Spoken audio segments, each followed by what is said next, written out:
Good morning, everybody. Here we are. What's today? Friday. Finally a Friday. Thank Buddha it's Friday. So, today we have a little subject about some of the things that I've learned, whether it's because I'm in Thailand or because I've grown old in Thailand. Excuse me. Grown old in Thailand. But there's several things that I've learned since I've been here, and maybe I can pass those along to you.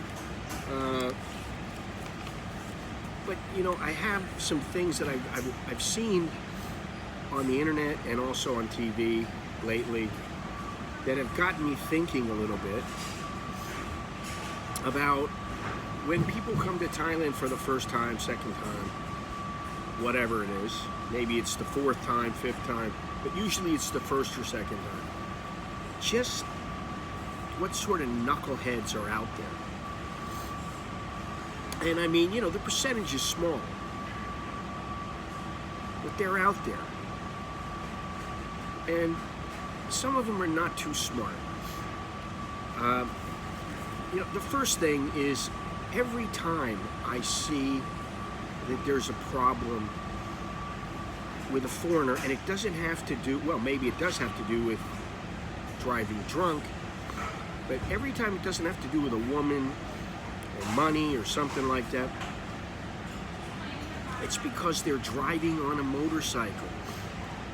It's not that they're in the back of a motorcycle. It's not that they're driving a car. It's that they're driving a motorcycle. And this is the reason why I've been so hesitant to do it myself. I have driven a motorcycle in the past. Down in Phuket, in Pattaya a little bit. But generally, I stay off of them. If I go anywhere, it's on the back of a bike, and usually I wear a helmet. And the reason is because that's the way that people get into trouble. And I was watching this guy, and he was this guy was not the brightest guy. He's doing all kinds of steroids and human growth hormones and all this other kind of stuff. And all he's worried about is, can I take my drugs? Can I shoot up? But he gets into an accident. And, you know, it wasn't his fault. But he gets into an accident, he's in bad shape, he's in the hospital, he's got no insurance. I'm like, why are you renting a motorbike if you have no insurance? So that's one of the things that I've been thinking about. And then, I hate to say it, but I saw another guy. He's with this girl, and she's a rather large girl. She's not what I would call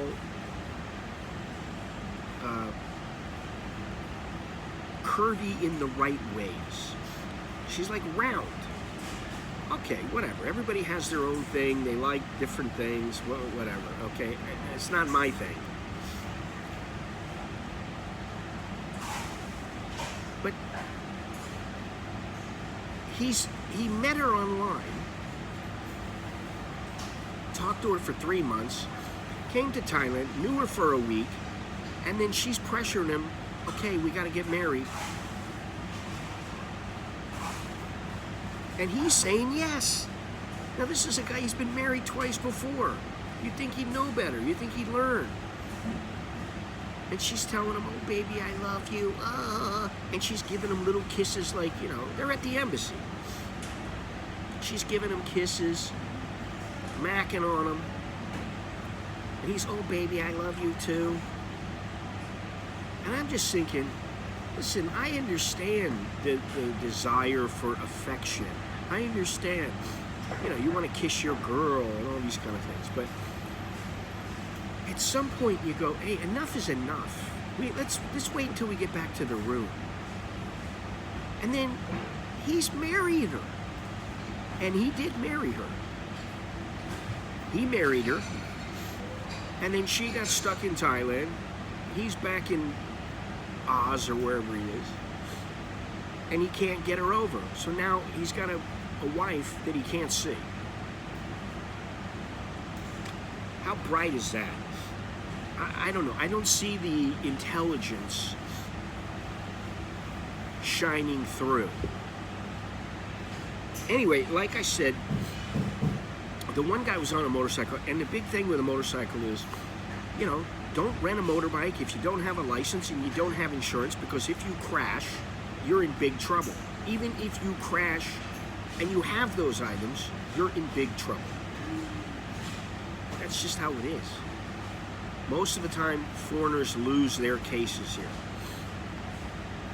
Not always, but you better have insurance, and you better have a legal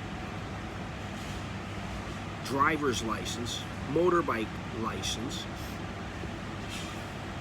You better have these things. I'm just looking at it and I'm going, you know, I don't think I was ever that stupid. I mean, I drove and, you know, I didn't have the things. So, you know, but like I drove for, you know, a couple of days, and I knew where I was going, what I was doing. I stayed off any road that was dangerous, and even that was stupid. All right. The other thing that I don't know how to say it, because, you know, I like to drink sometimes. A lot of people like to drink. They like to go out and party a little bit. They like to come to Thailand and have their fun. But if you're a bad drinker, if you're a drunk, if you are a drunk, why on earth would you go out drinking and get plastered to where you don't remember anything? And then what happens, what I've seen happen, I've seen this happen 3 times now. The foreigner in question goes out and gets smashed, forgets anything that happened. Then the next day he wakes up and he goes, "Where's my passport?" Well, the police have his passport because they arrested him. They brought him back to his hotel. He doesn't remember a thing. And he doesn't know where to get his passport from. So he goes to the embassy to try to get an emergency passport, except the embassy already knows what happened to him. Because they check, they do their due diligence. And if you're gonna go out and drink, you know, I saw this one guy, he goes out drinking, he tells a massage parlor girl, "Oh, watch my motorbike for you, I'll give you 100 baht." Now, she's telling him, "Thank you very much, Richard, I appreciate it. Joke me to you." She is telling him, "Listen, buddy, you can't park your motorbike here. It's going to be towed away." There's big signs that say, "Do not park here." So, of course, this guy, who's inebriated, he's smashed beyond belief. So he shouldn't be driving anyway. I mean, it's not like he's had a couple of drinks and he's going, you know, driving, and it's kind of like, all right, you shouldn't really be driving, but you're not that smashed. No, he is inebriated. He goes back to find his motorbike, it's not there. And he's telling the girl, "What happened to my motorbike? You know what happened to my motorbike." He's arguing with her. And she's telling him, "Buddy, I told you, everybody told you, you can't park here." So what does he do? He goes to the tourist police. And he goes to one of those, you know, the foreigners who are the tourist police. And the guy tells him, "Listen, go home. Take a, you know, 200 baht taxi or whatever you gotta do. Pay the money and go home." He's like, yeah. Okay, I'll go home. He doesn't go home. What does he do? He goes and finds a regular Thai cop, a tourist police, not a foreign tourist police. He goes to him and says, "Yeah, where's my motorbike? This lady, da, da, da, da, da." He's blaming the girl. He's blaming the massage parlor girl. And she's going, ugh. She knows he's smashed.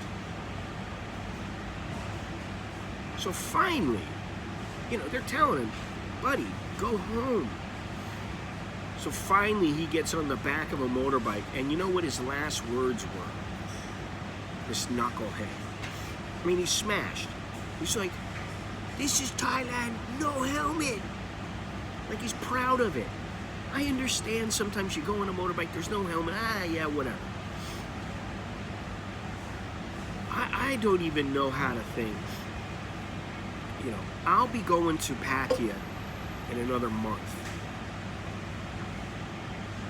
And I really hope that I don't see any stupidity. I'm just walking away. I don't want to get involved at all. I don't want to be around stupidity. And I think to myself, maybe I'm just old.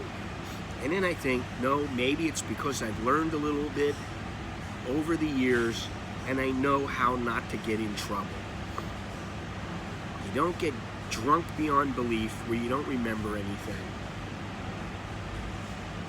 You don't drive on a motorcycle without a license or insurance. You just don't do these stupid things. And the other thing is, really, just because they sell steroids in Thailand doesn't mean that you should be on every freaking kind of drug that you can get your hands on. I mean, it's like, okay, you want to get on these things. Well, guess what? It's not the working out, it's not the exercise that's doing everything for you. It helps, but it's the drugs. This guy was on, like, I don't even know how many things he was on. Way too much. And, I can appreciate somebody like Pattaya Bob who doesn't get all stupid. It's just where he lives. I appreciate that. Carlos, he's another one. He lives there part-time. But the people who come in as tourists and do this, no wonder Thailand is the way that it is. No wonder the police are the way they are. I don't envy them. And, I watched this one, what was it called? Busted in Bangkok. They got this guy, he's smashed beyond belief. And, he fell down and scraped his face, and he's cut his face, and he's all bloody. And they know this guy's drunk, but he's really in a bad way. We're going to help him. So they try to help him. He's fighting with them. He's trying to fight them, and they're going, and the one guy who was a tourist police, foreign tourist police, he goes, hey, don't try to hit me. He got pissed. Don't try to hurt me. So, the guy calms down eventually. But he doesn't want to be taken care of. He goes upstairs. He's upstairs in his room. They're just like, all right, whatever. The ambulance shows up. So they got a guy downstairs that's going, listen, maybe I should help him out. So they go up to his room again. He's combative again. Oh, no, leave me alone. Hey, mother, dad. Finally, they get him calmed down to sit down, and they take care of his face, and they bandage him all up. And I'm thinking to myself, if you're so drunk that you're falling all over yourself and you're smashing your face on the ground, you're an idiot. It's called self-harm. So these are some of the things that I've been thinking about lately. Things that just make me shake my head and go, I'm not that smart. I really don't think I'm the genius and everybody else is stupid. I think there's some really stupid people out there. And if you're halfway intelligent, you won't get yourself in this kind of trouble. Somebody like 2/4 Korean, he may go out and get stupid, but the chances of him getting in trouble are very slim. I see some of these guys come in, and they're, you know, the first time they start getting drunk, they start yelling at people. They start throwing things, and you know, they're at a bar, and it's like, does the bar really need to deal with this? No, they don't. So then they want to fight the guy, and then they beat him up, and then they get in trouble. You know. Anyway, some of the wonderful things that go on in Thailand, and I will tell you that after 30 years, okay, after 30 years here, I don't even think about those things. Really, the only reason I've been thinking about them is because I've been watching TV and watching YouTube, and I'm just in shock. I mean, I see this stuff and I just go, it's no wonder that Thais think foreigners are idiots. It takes, you know, one or two people to ruin it for all the rest. I mean, look in Japan, where you have that Johnny Somalia guy, who I didn't know who he was. But then I saw, you know, get rid of this guy, and I was like, whoa, really? And then the next thing you know, he's arrested. He's an idiot. And he deserves to be booted. Well, there are certain people like that in Thailand. And I don't feel bad for them. However, what I'll say is, for the most part, I stay away from those people. I want nothing to do with them. You know what I mean? It's just, why put yourself in the hot pot? Why do that? You don't need to do it. You want to stay out of trouble? Don't surround yourself with idiots. You are who you surround yourself with. If you surround yourself with mellow people, people who aren't going to start problems, then you won't get in trouble. Anyway, that's my take on it. All right, I got a list here. A list of a few things that I've learned over the years. And we have a few people in here today.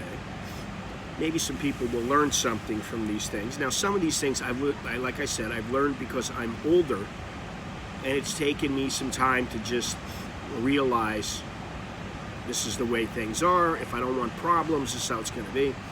Some things I've learned from Thais, or because I'm in Thailand and I need to adjust myself. I need to change how I am. And one of those things is just to slow down. That's a big thing when you think about it. Slow down. What's your hurry? What do you got to do?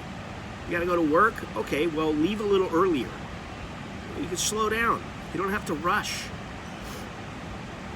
I can't even think of the last time that I've had to rush to go somewhere.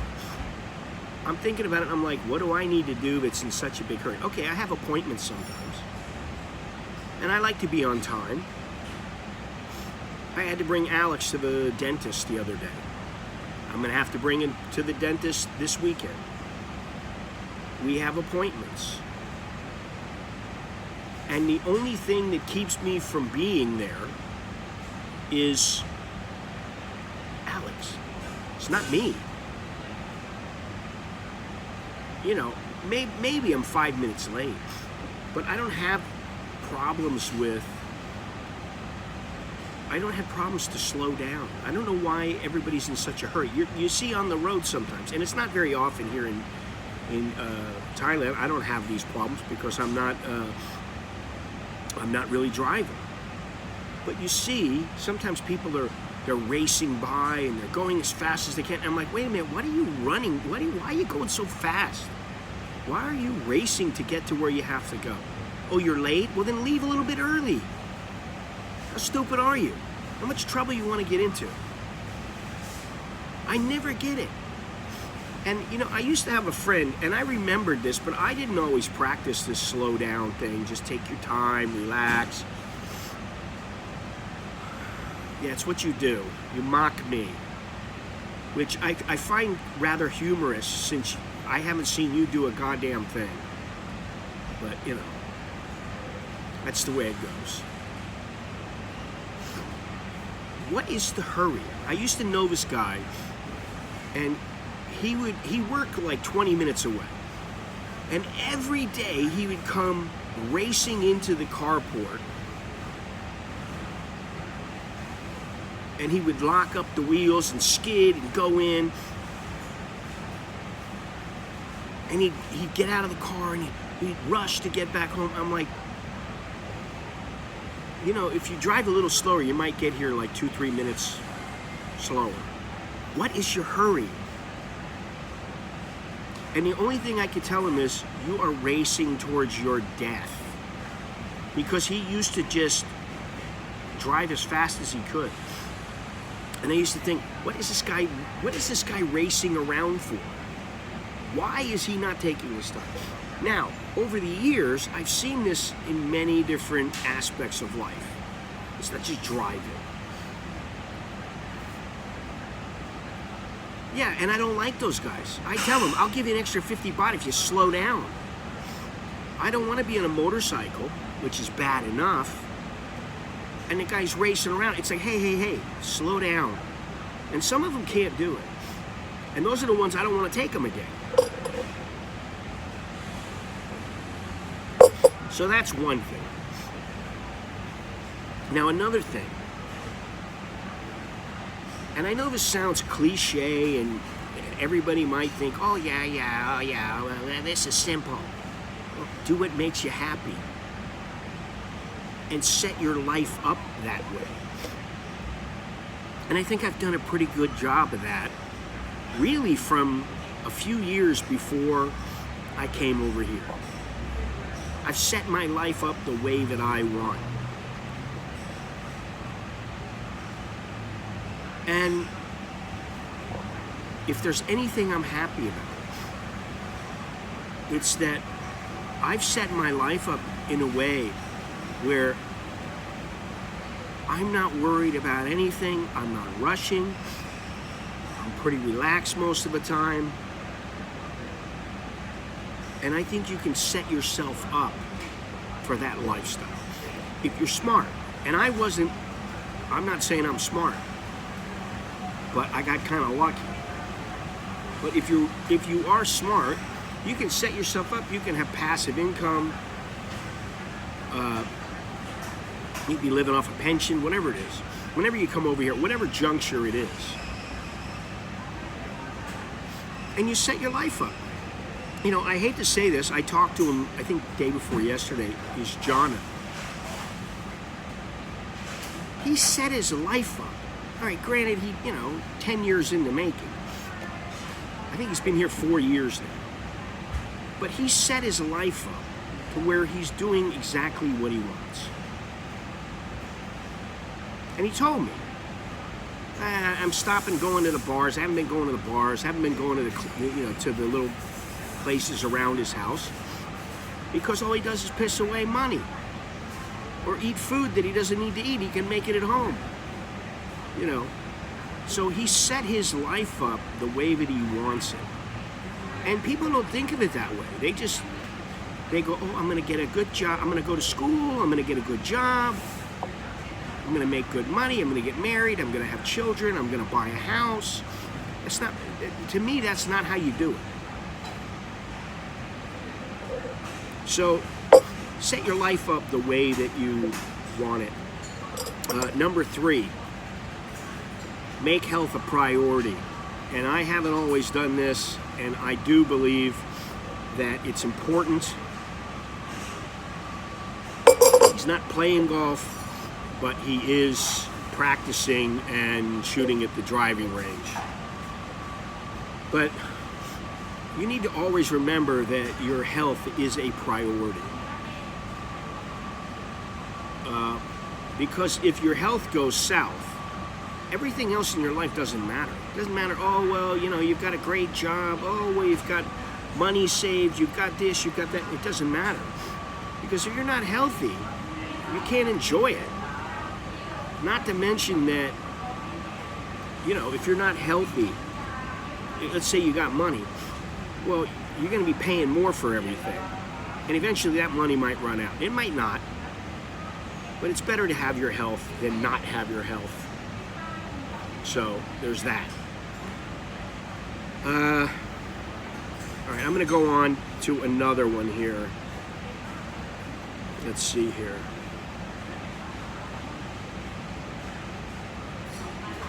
Oh, I already said this one. If you're a bad drinker, don't drink. Surround yourself by non-drinkers or people who can control themselves when they drink. Andy, how you doing? So, you know, that's very important. You know, if you're a bad drinker, don't drink. It's stupid. If you're the kind of guy who you start drinking and then, you know, next thing you know, well, it's on. I'm on a bender. You're on a 3-day bender. That's just stupid. Place is picking up again. This place in Starbucks, absolutely packed. Starbucks has 3 places in the mall now. And Cafe Amazon is opening their 2nd. And every one of them is full. I don't know why. I don't like, they have, to me, what they've done to the mall is, you know, it's not done yet, but all the floors are open now. But they have places I've never heard of. They have all these places, and they're just kind of stuck there. And you're like, what do they have this here for? I mean, all right, in the front, they have all these fast food restaurants. But all around the mall, they have, surprised we don't have any Cafe Amazon. Well, Cafe Amazon is one of the fastest growing coffee chains in the world. All right. Here's another one, another cliche one, very easy. But what I'm going to say is, I'm just using this because it's easy to remember. Don't worry, be happy. And the main thing is don't worry. Most of the time, you don't need to worry. And if your life is filled with worry, fix the problems so you don't have to worry so much. But most of the time, worrying accomplishes nothing. It doesn't do anything good for you. It may force you into fixing a problem, which, okay, I understand. All right, the next one. Think, what if? What will your position be if things go wrong? And this is one I haven't always adhered to, and my mother has preached to me over and over again. My dear old mother. She says, when you make a decision, think about the what ifs. So now I do that. I catch myself going, well, what if? And, you know, it just takes a shift. And you don't have to be scared of doing things. You don't have to, you know, be so apprehensive you never do anything. But I think it's important to remember the what ifs. What if I don't get that job when I move over there and I don't have a job? Well, how much money do I have? Well, I've only got $2,000. Well, how long will $2,000 last? Maybe 2 months in Thailand. Maybe. Probably more like a month. And that's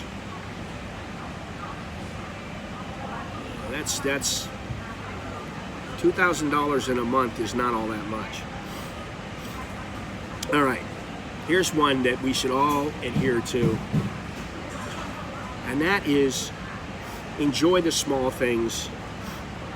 Coffee, a movie, even cleaning up the house with your son or whatever it is. You know, I like doing those things. I like the little small things because I can't always be on a trip where I'm going somewhere and I'm like, oh man, this is great. I can't always do it. My whole life is not full of traveling and me being somewhere and doing things. Sometimes it's like, okay, I'm sure they do with you. You know, I tell them, hey, clean the soap dish. And he's like, well, yeah, but with that. And then I go in and I show him a little bit. Next thing you know, he's doing it. These are some of the things that make me go, okay, very good. I'm happy I did that. Could be sitting there having a coffee. Me and my wife have a cup of coffee, I'd say 3-4 times a week. We sit down at the breakfast table early in the morning and we have a cup of coffee. She has her coffee, I have my coffee. We talk a little bit. We sit there and do nothing. And I like that. All right. Number 7. Well, this is actually, I don't know what number this is, but on the list it's number 7. Always have a way out, at least 2 backup plans. You need a plan B and a plan C, and really, you ought to have a plan D. Plan D is like the worst of the worst. She works at home 3 days out of the week, and she works at the office 2 days a week, which is great. She likes it, I like it, we all like it. It's all good. But have the backup plans. Really, you need at least 2 backup plans. So, but if something goes south, you have a way to take care of it. And then you go, wow, this is not really working. Okay, what am I going to do now? So, plan B, plan C, and hopefully you have a plan D. You need to try to have these things. All right, number 8, have a hobby or 2, or 3 if you can. I cannot stress the importance of having a hobby or having something that will keep you busy. It can be photography, it can be shooting videos, it can be travel, it can be exercise, whatever it is. Find it, latch onto it, and stick with it. It can be bowling, you could be a bowler, you could be a golfer, whatever it may be. But when you, especially when you get older, and you go, wait, hey, I don't have to go to work now. Well, what are you gonna do? What are you gonna do, sit at home all day? Oh, I'm gonna have a coffee all day. I'm gonna sit at Cafe Amazon. No, you can't do that. I mean, you know, listen, I sit here for 2 hours and I'm like, geez, I gotta get out of here, man. So, you know, it's important to have a hobby. I don't care if it's playing checkers. I don't care if it's going to Chinatown and sitting with the old Chinese and drinking tea. I don't care what it is. Oh yes, it's always the women. It's always the women. Wait until you get a little older. We'll see if it's the women. And don't you get tired of them? Jesus Christ. I do. I mean, that you know, I'm old enough where I don't care about them. You know, I mean, I like looking at them and go, oh, she's a nice looking girl. Okay, great. And sometimes I might go, wow, you know, ooh. But most of the time, I don't care. It doesn't matter. They're not important. There's a lot of other things that are more important than them, and you need to remember that. Put them in their own place. Make them whatever priority you need to make them, but don't put them first. That's just stupid. Ugh. I don't think so. And you don't have a chance with these baristas. Most of them are doing their own thing. They got boyfriends. They don't want a foreigner. I mean, if you were 22 years old, great looking, and you lived in Thailand, and you had money, and maybe you'd have a chance. Okay, I admit it. But you got no chance, man. And I've been in coffee shops for, I'd say, a good 20 years. And I can tell you that, yes, sometimes there are some girls not working, there are some girls that are in the coffee shops, visiting. And sometimes you can strike up conversations with them, and you get the feeling, okay, maybe if I pushed on this a little bit, maybe I could, have some fun. But most of the time, no. And when it comes to the barista working in the establishment, no. I would say, let me just put it to you this way. When I first started going to Starbucks, when the Starbucks didn't even used to be over here where it used to be, and now it's over here where it used to be in front of Fresh Mart, there were several girls there that I got to know. And, there were times when if I wanted to take them to go drinking or go out somewhere and go partying, it could have probably happened, but I never pushed it. And for you to go out with somebody who's over 30, first of all, there are almost no baristas over 30. Most of the baristas are under 30. So they don't want anything to do with a 55-year-old guy, however old you are, 70-year-old guy. They don't want anything to do with you. They got their own fun going. This is not 20, 30 years ago. And there's a reason why guys go to bars to get girls. Yeah, 30's old. I was talking to a girl yesterday who I bought my, what did I buy from? Oh, a case for my phone. And she looks good. I've known her for a long time. She's married, got a kid, nice girl. Hey, carnivore. And she's a nice looking girl. She's all right, She's 42. I was like, holy shit. I was like, I can't believe it. I thought she was like 35 or something, No, 42. So, first of all, I'm getting older, so maybe my taste is older. But, that's another thing. You want to get some little 21-year-old virgin or some little, 22-year-old girl who's had one boyfriend or something like that. Good luck, man. Good luck. All right, number 9. Do not underestimate the power of money. And it did take Thailand for me to teach this to me. I knew that money was important when I left. I knew, oh yeah, well, you gotta have some money and blah, blah, blah. It was nice to have money. I always felt better because when I was making a lot of money than when I wasn't making much. And then when I came here, I saw just how important it is. There are people fighting for it, literally. So that really stuck in my head. Yeah, Amazon is owned by PTT. I don't know about the government.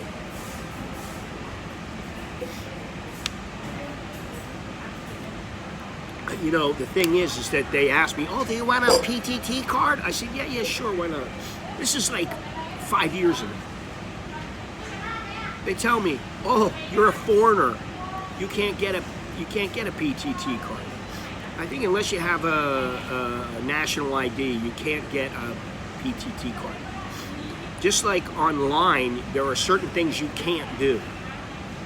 You have a 5,000 baht limit online to pay like your electric bill, your gas company, your water bill, whatever it might be. And they give you a 5,000 baht limit online. They don't have that for Thais. There are certain things that you can't do because you're a foreigner, you're not Thai. And those kind of things bug me a little bit, but I get over them. I'm not too worried about them. Most of the time, I have ways to get around these things. You can get around just about anything if you want to. So that's the other thing. Now, I gotta say, there are a few people that I know, they've just moved here. and they're having all kinds of problems. Oh, should I do this? Should I do that? They don't even know what to do. I'm like, man, you should research this stuff before you come over here. You should research, oh, if I get my visa to Thailand, how long is my visa good for? Well, it's good for 3 months, in most cases. And then you extend it for a year. Some people don't know that. And it's the terminology that's important. You know, extension of stay, 90-day report. 90-day report has nothing to do with the visa, blah, blah, blah. These are the little things that a lot of people don't know about. Anyway, number 10, what is important in life? And it took me having a family to realize what is important is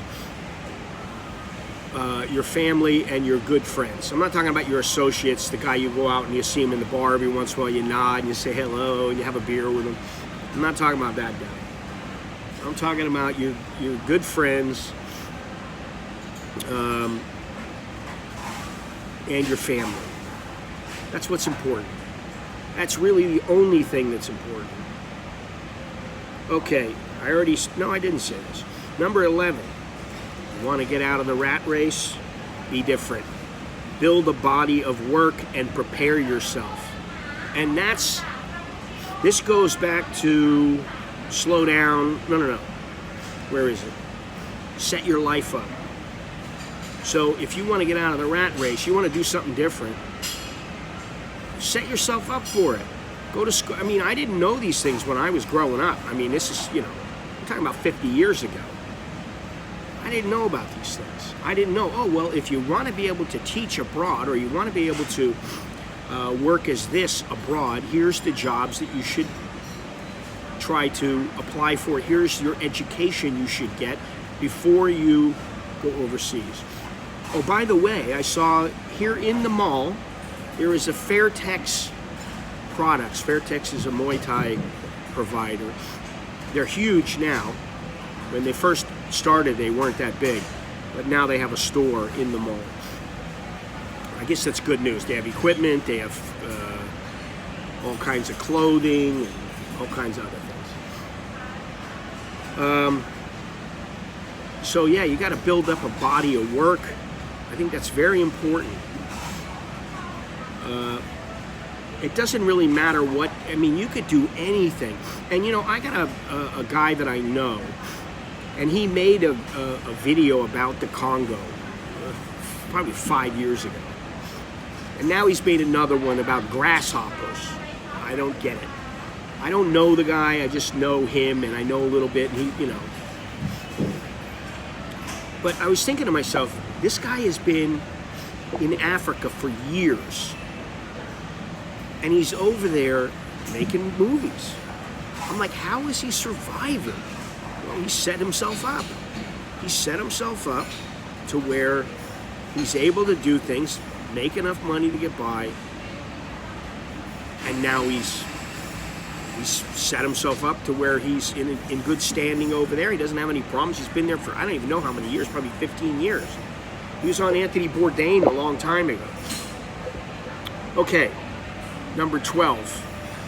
Barefoot guy. No, he's not barefoot. Number 12. And this is a very simple one. And it's something that I learned over the years. It's not necessarily because of Thailand, but when I first came to Thailand, a lot of Thai women used to tell me, don't lie. Thai women hate it when you lie. Tell them the truth. They can handle the truth, but they can't handle you lying to them and continually lying.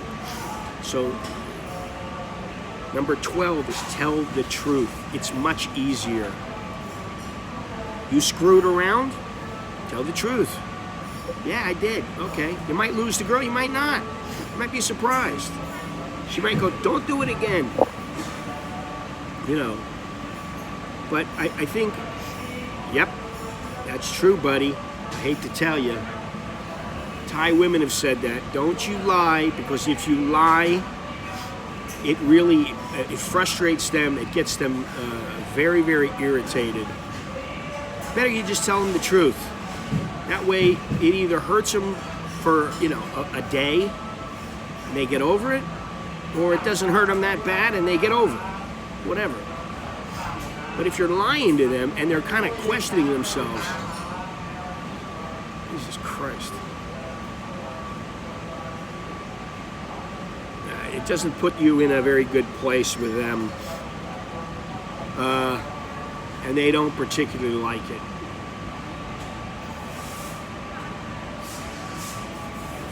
All right. I already said don't, if you're a bad drinker, don't drink. I already said that's number 13. Number 14, stay away from hard drugs. I shouldn't even have to say this.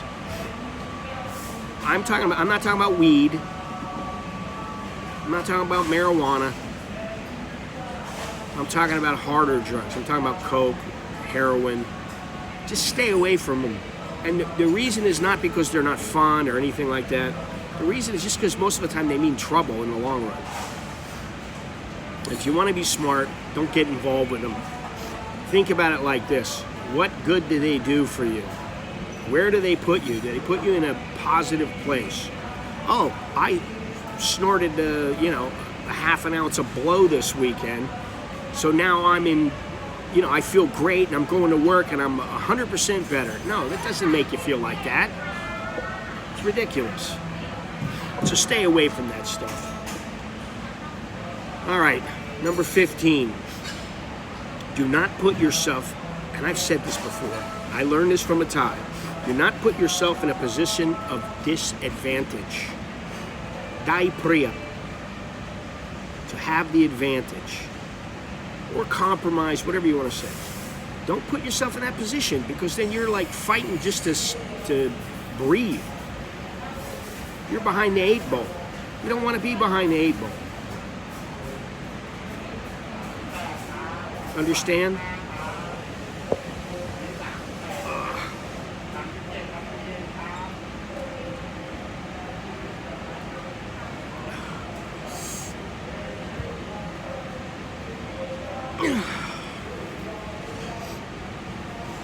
Alrighty.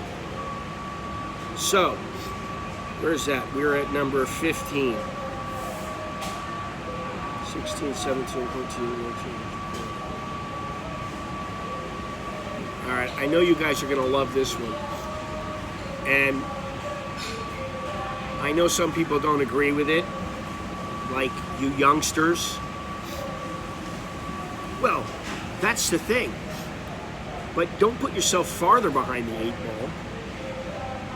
Doing stupid things, getting drunk, going and buying, I'm going to go pick up a couple of bindles of heroin. Don't do this kind of stuff. Don't do stupid stuff, because you put yourself at a disadvantage. And you're already at a disadvantage being a foreigner. And if you don't speak the language, you're at a distinct disadvantage. And this is something that I've seen quite a bit as a theme. Maybe the Thais who the foreigners are dealing with don't speak any English. And so the foreigners are in a position where they're trying to communicate. They can't communicate. So they're at a disadvantage already. And some of them don't have anybody to help them. Hey, Mr. Mitch, how you doing? Some of them, they don't have friends to help them. They don't have anybody to go along with them. And, that just puts you farther and farther back. So, don't put yourself in a position of disadvantage or compromise. All right, another one, and this is the one that I think some people are going to, they may say they like it, but, some people may not like it. Don't give a lot of value to social media. It's not important. And I hate to say it, but neither are content creators. I mean, there's some very talented people out there. And those people, okay, they're talented. I'm not one of them. But to give content creators to believe everything they say, to constantly think, oh, these people are great, oh my God, they're stars, it's ridiculous. And you know, this is coming from me. I don't think that social media is worth anything. I think sometimes you can see some things on social media that maybe the news or something like that, and it's good. Oh God, stop yelling. Jesus Christ, she's screaming. Lady's standing right here and she's screaming at her. Maybe it's just her voice. You know, some people have those voices. They have those voices that they're like, it's like nails on a chalkboard.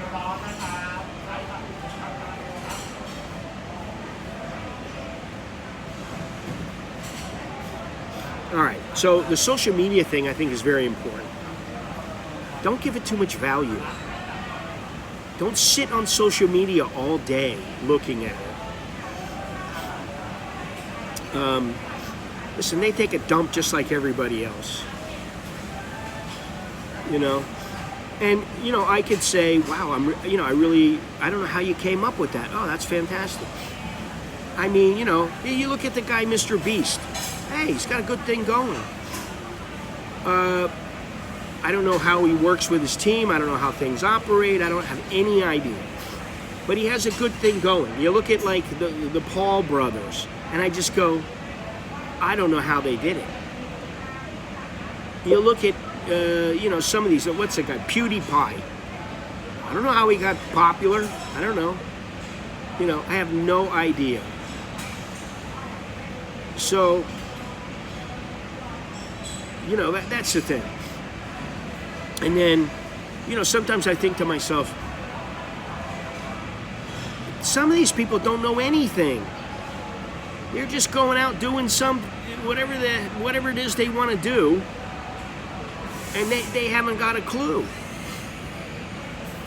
It doesn't matter though, because it's not really important. It's not real life. It's only real life in some occasions, but for the most part, it's not real life. You know, that's what I've figured out.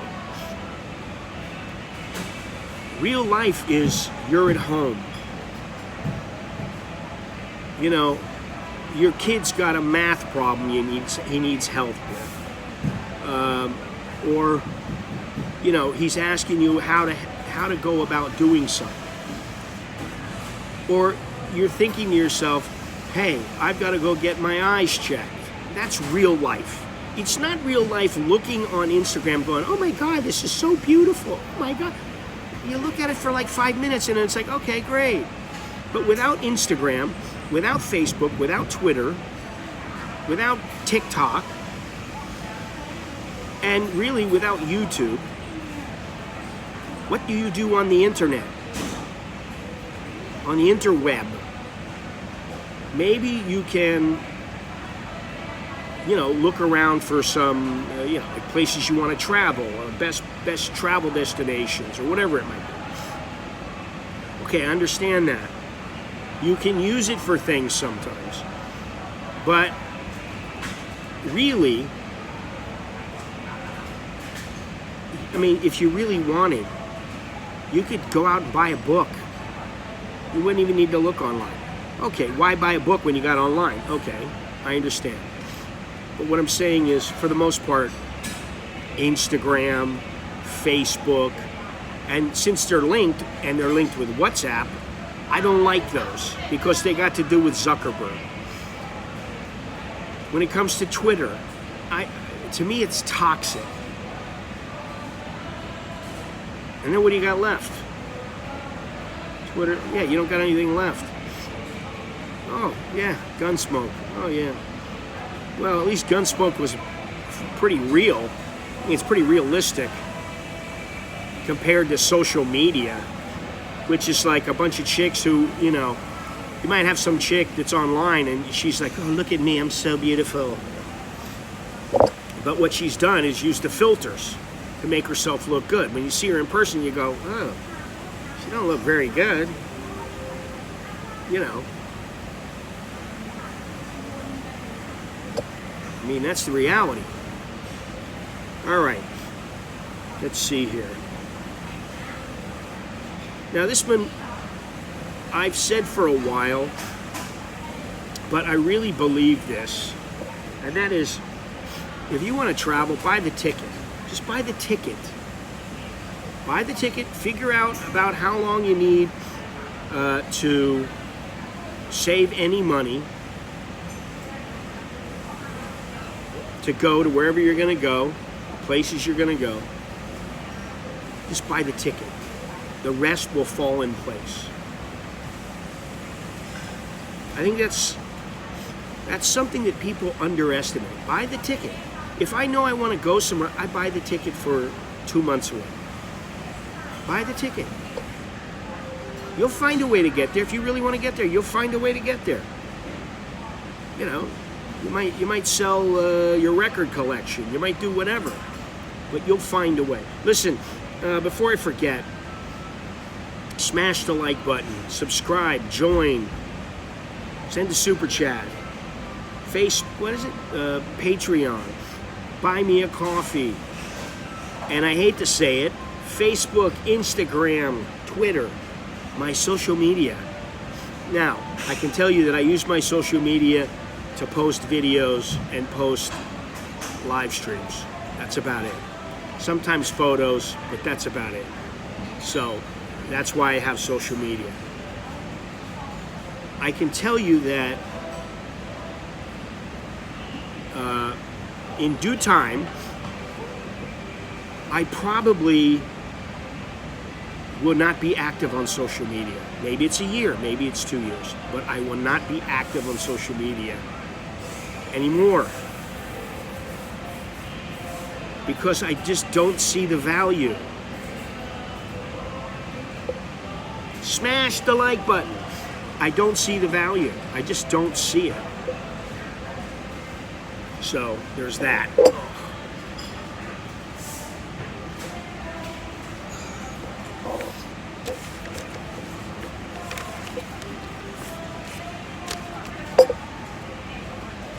So 10 o'clock they open up so that you can walk out into the mall. Even though the mall is technically not open. It's only the grocery store that's open. Yeah, I used to like Bonanza. Quite good. Haas would fall in love with some girl and find out that she wasn't who he thought she was. You know, little Joe would have a crush on somebody.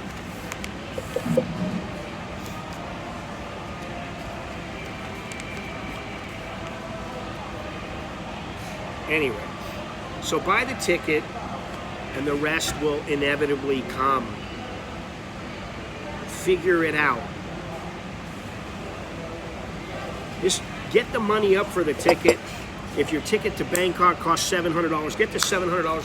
Buy the ticket for 2-3 months away. Then you're under the gun. You have to save the money in that 2 to 3 months in order to be able to go. And if you don't save it, you're not going to be going, so you better do it.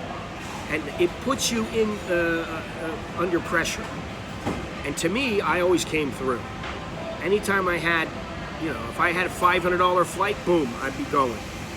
I'd figure out how to get the money and I would go. So, buy the ticket and the rest will inevitably come. All right, that's number 17. This is number 16.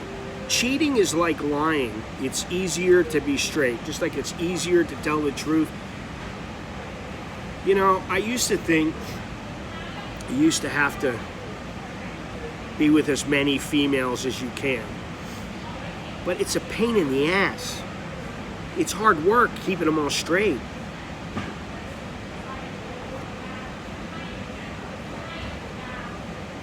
Yeah, do you have your ticket, Parker?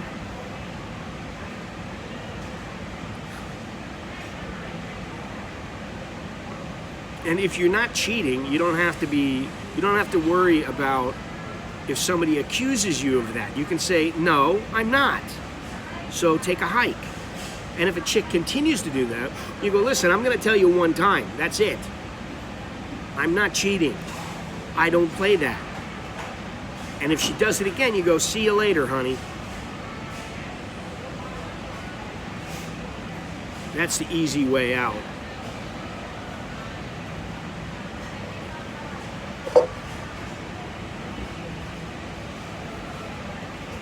Parker, do you have your ticket?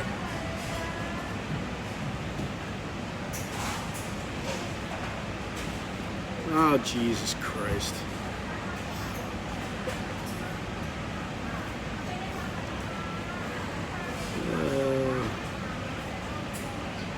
You know, I know literally hundreds and hundreds of people who talk about Thailand. And out of those hundreds and hundreds of people, I'd say probably 25 out of, like, let's say 1,000, 25 of them end up coming. 25 of them end up coming for a vacation, some move here, whatever. The majority never come. I know guys back home, I've pleaded with them. I've said, you can stay with me. You don't have to pay for a place. Just come over here. They won't come. And it's not me. It's not because, oh, I don't like Scott, I don't want to come. It has nothing to do with that. It's just they're in their own world and they don't want to break free. They don't want to go somewhere else and say, oh wow, I'm in another part of the world. They don't want to do that.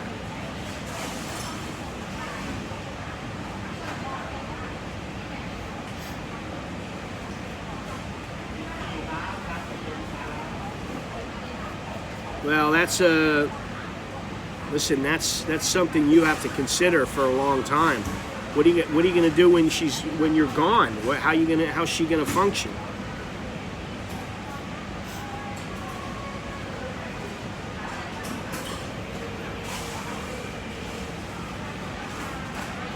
How's she going to get around?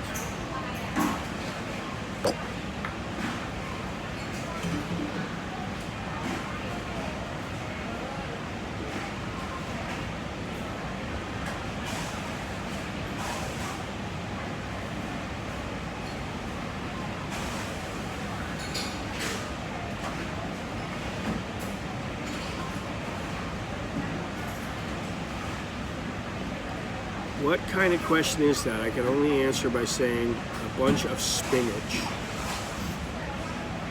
You lost me. I mean, I know I saw some question about a bunch, but I don't remember. I don't know what's going on. Her residence does have a driver, and he's busy at times.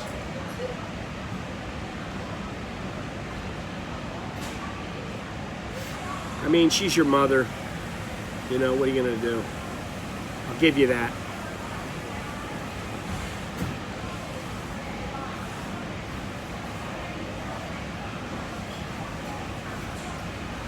You only got one mother.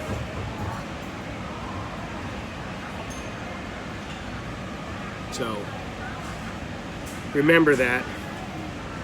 Remember, you only have one mother. Treat her like she is the most important person in the world. Because she is. Okay. Number 19. And I know this sounds a bit another cliche kind of statement, but I'll tell you why I think this way. And this statement is this: treat people as your son or family member. The reason that I say that is because sometimes now I'll be, let's say I'm in the coffee shop and somebody butts in front of me. Instead of me saying, I'm gonna frickin' I think to myself, this knucklehead is like my kid's friend. Or it's like my wife's brother or something like that. Or let's say we're out somewhere and I'm thinking to myself, this guy's a knucklehead. And then I'll go, you know what? He's only like 17 years old. He reminds me of my kid. So I try to have a little more tolerance and patience than in the past. Now that I have been taught here in Thailand, not necessarily by Thai people, but just because of circumstances. I thought I don't always have to be, I can be patient, I can be tolerant. It's okay. I think it's important to be that way. So that's number 19. Treat people as your son or your family member. Now, if they go over the top, that's different. You know, there are certain times where you got to stand up for yourself. You got to say things.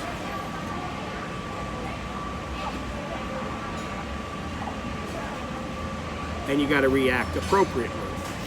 But most of the time, you don't need to be getting in conflict. You don't need to be getting violent. And, you know, some of the TV shows that I've been watching lately with having to do with Thais and Thailand and foreigners, and, you know, man, my arm is just killing me.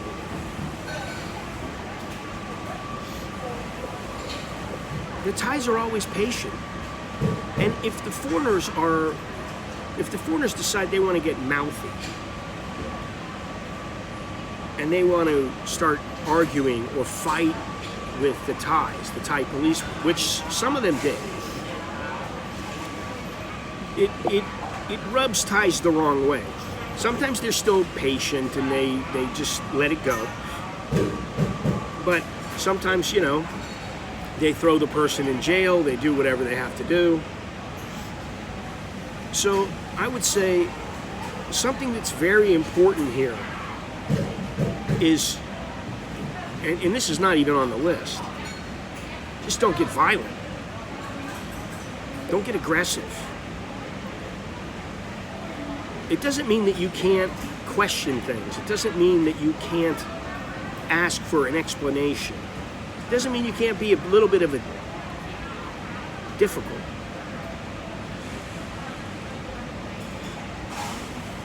But you don't need to be, you know, getting in someone's face. You don't need to be starting a problem. You just don't need to do it. Because most of the time, all that will do is cause more problems. And who needs more problems? I don't. I'm too old. You know, if I live another 24 years, I'll be 85 years old. I don't want to be 80 years old worrying about, am I going to get into a fight with this guy? I don't want to have to think about that. You know, those days are long gone.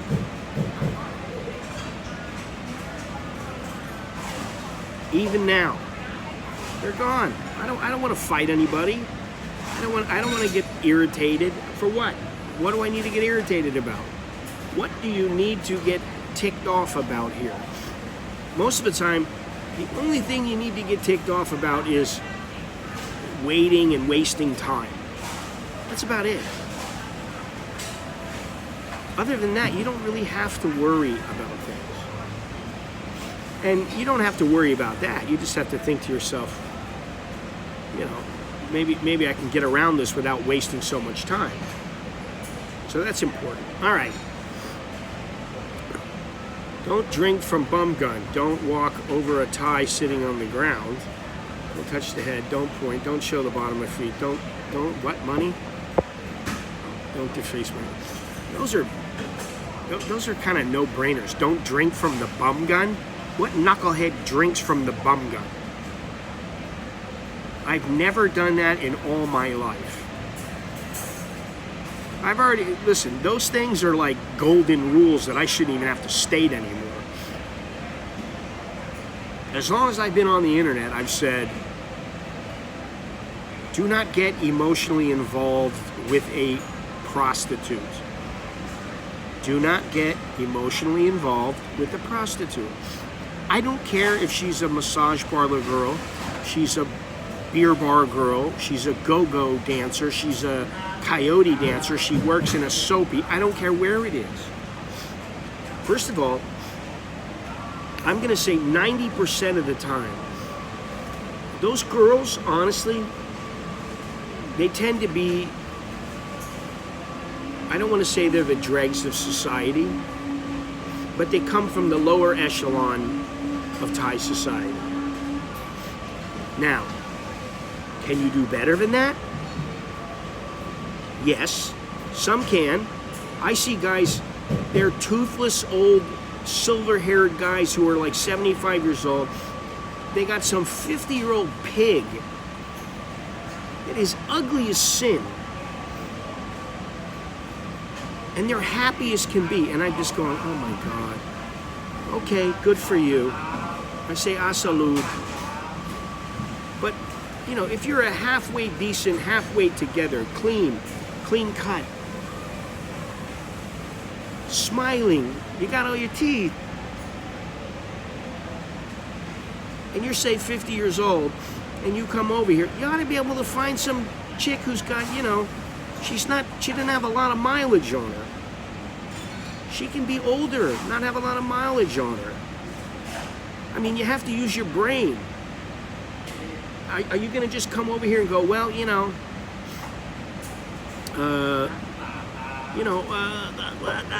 well, I'm just going to pick the first one that's nice to me.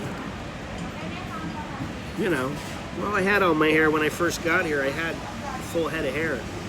Not anymore. That's life. It's the way it goes, you know. And I don't mind, you know. I am what I am. I still look halfway decent. I'm all right. I don't care, you know. Could look a lot worse. I could be in a lot worse shape than I am now. So I'm pretty happy. All right, number 20, and this is totally cliche.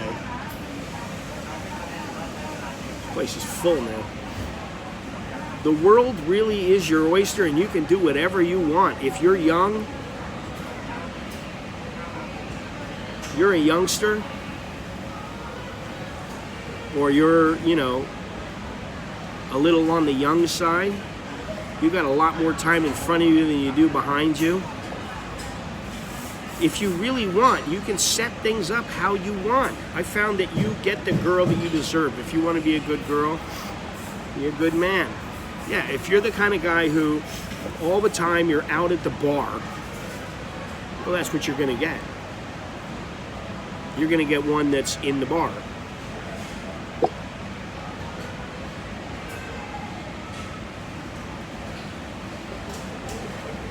If you're not polite, you're going to get one that's rude.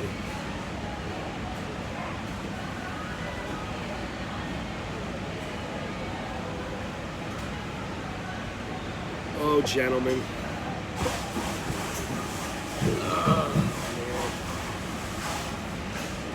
I mean, Richard's right. If you're polite, if you're nice, you're clean cut, that's what you get. If you're a slob who goes out and gets drunk and you're constantly stinking of booze and sweating all over the place, well, guess what you're going to get? You're going to get some girl who doesn't mind having a guy like that. You know.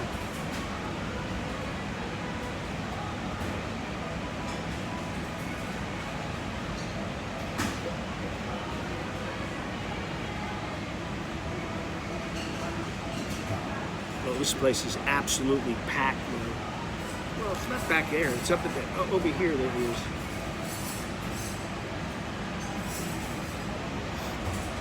So, when I say you can do anything you want, you can. It's a matter of putting in the effort.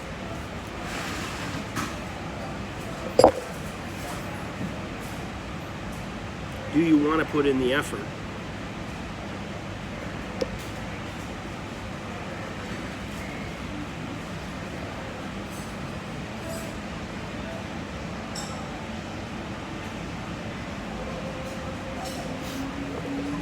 Or are you the kind of guy that just goes, I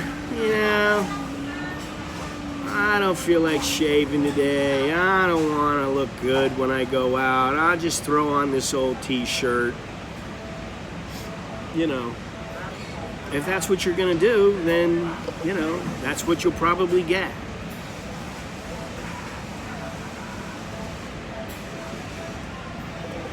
You got a whole bunch of people over here. Look at this.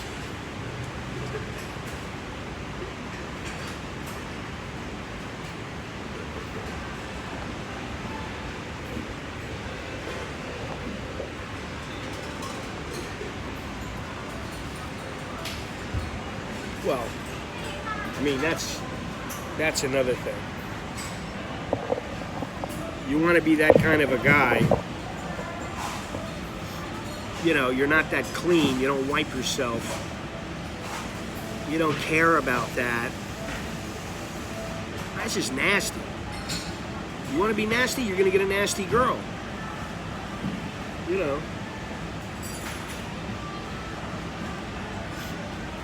You want to be decent and clean cut, then that's what you'll get.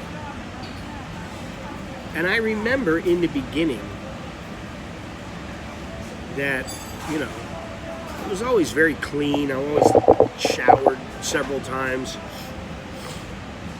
And my wife said to me, the one thing I never had to worry about with you is that you were always clean. Now, that's a bunch of bullshit. Really, it's bullshit. You think that foreigners don't do that too? You think they don't cheat? There's a percentage that do and a percentage that don't. The thing is, what I would say is, I predict you and Carnivore Chronicles will go out in Pattaya and go hit the bars. That's just my own opinion. I predict you two will have a grand old time.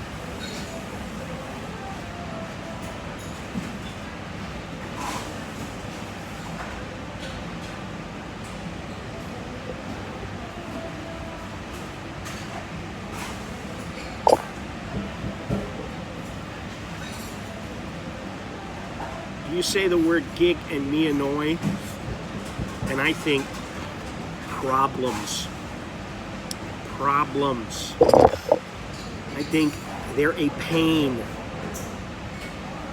because then your Mia Luang is thinking, you've got a Mia Noi. I don't like it. Now, some of them, they don't mind it. They don't care. Some of them just, as long as you're paying the money, that's all they care about.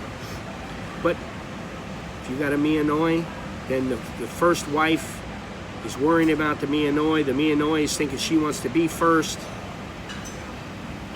If it's a gig, is that all she wants? So, listen, that's such a stereotype. And what I would say is, if you look at the lower echelon of Thai society, there are problems. The women say, oh, I don't like Thai men, they no good. No, it's that they're not getting the men that they want. That's the thing. They can't get the men that they want. The men that they want don't want them. The guys who are driving the tuk-tuks and the motorbikes, they're getting whatever they can just because that's just how they how they work. Now, in my neighborhood, I know there's a guy, he drives a taxi. And the lady has a little shop. I don't know if, he's doing all kinds of things. I mean, he's older. I would think he's not. But they have grandkids and, it's the very rich and it's the fairly rich, the guys who come into some money and they think, oh, I can have whatever I want. And then there's the really poor ones. And yeah, that's the thing. It's not that Thai men are bad. That's just ridiculous. And you know, when I hear that, I just laugh. If a Thai woman ever tells you, oh, I don't like Thai men no good, probably because some Thai man screwed around on her or did something. You know.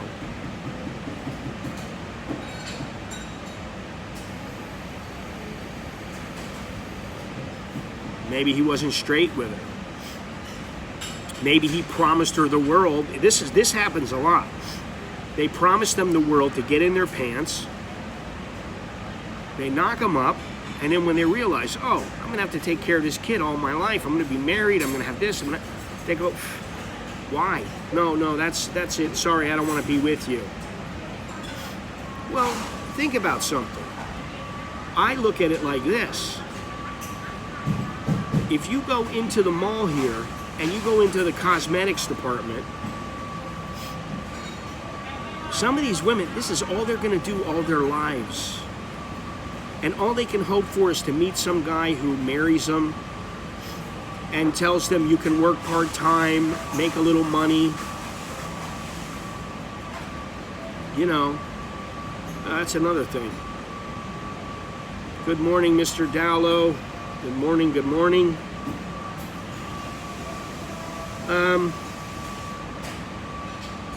Yeah, so what are they gonna, I mean, a girl working in a cosmetics department or working in some little shop, she's not skilled. All right, maybe she's a good salesman, but she doesn't have any education. If she's running the show, then maybe she does. But like, you know, there are some people who are running the show, and the reason they're running the show is because they've been at the company for 15 or 20 years. You know.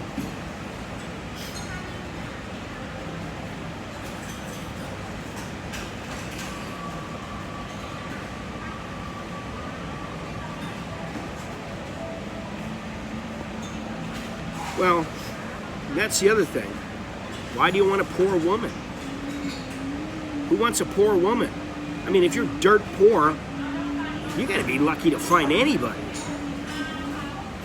I'm not talking about, oh, you know, you have a little bit of money. I'm talking about you're dirt poor. You don't have money. You don't have money to buy a coffee. You're not gonna get any women. And if you do, they're gonna be far down on the social ladder. Let's face facts. Hey, thank you very much, Jack. Yeah, I hope better days are coming. Let's face facts.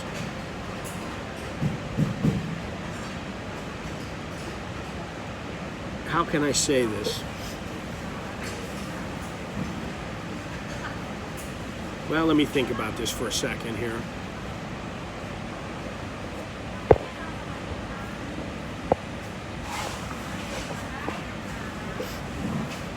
You need to have some success in your life.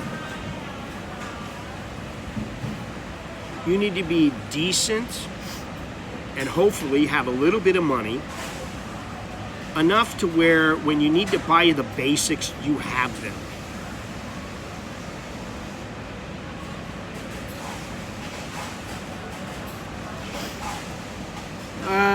I don't really think so.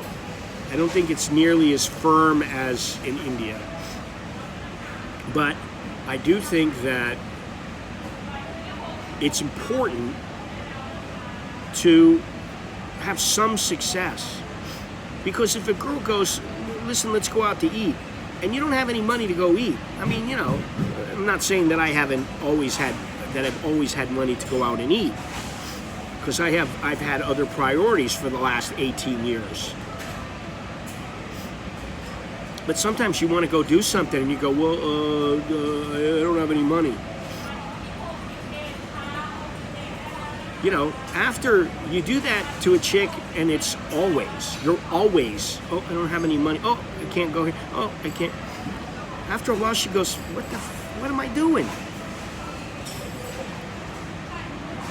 What do I need him for? Unless she's used to not ever having money herself.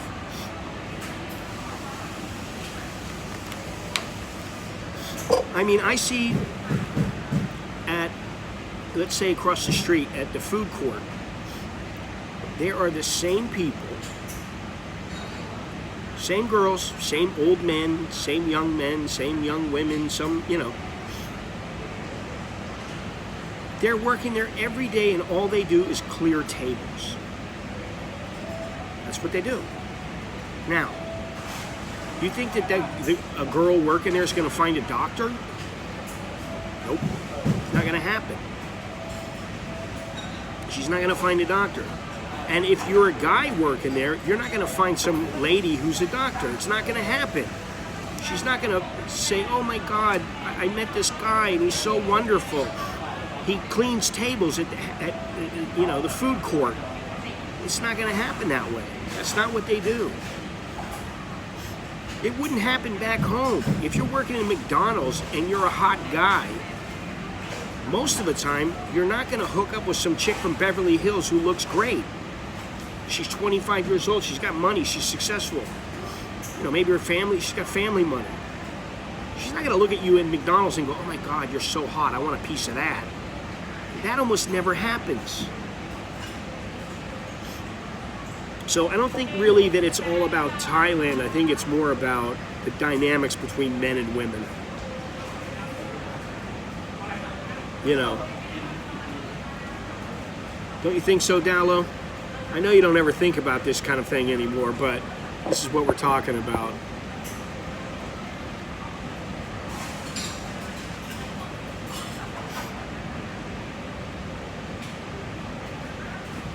The shit end of the stick. I don't know how you figure. I think some of them are quite happy and they're doing very well and they're happy with their lives, and I don't think they have any problem. Me and my mom rode a bike with a basket in the store. We used food stamps. When you lick the stamp and paste it, never went on vacation, but we had enough to get by, had enough food, I was happy. There you go. And you know, we all come from different spectrums of life. And really what matters is, do you have enough to get by, and are you happy? At the end of the day, I don't have hundreds of thousands of dollars sitting in the bank. I don't have it, you know.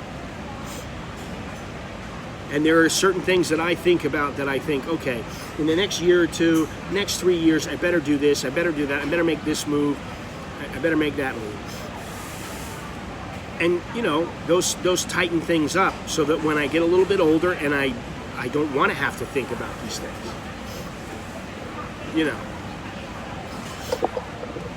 One thing is, you know, my wife has a career. I let her do whatever she wants. She wants to go with the team and go eat. Go for it. Have at it. Because they're responsible to take care of their parents regardless if they're single or not. Well, yeah, that's pretty true. The thing you got to remember about Asians in general is when you get involved with them, you're getting involved with their whole family. And, you know,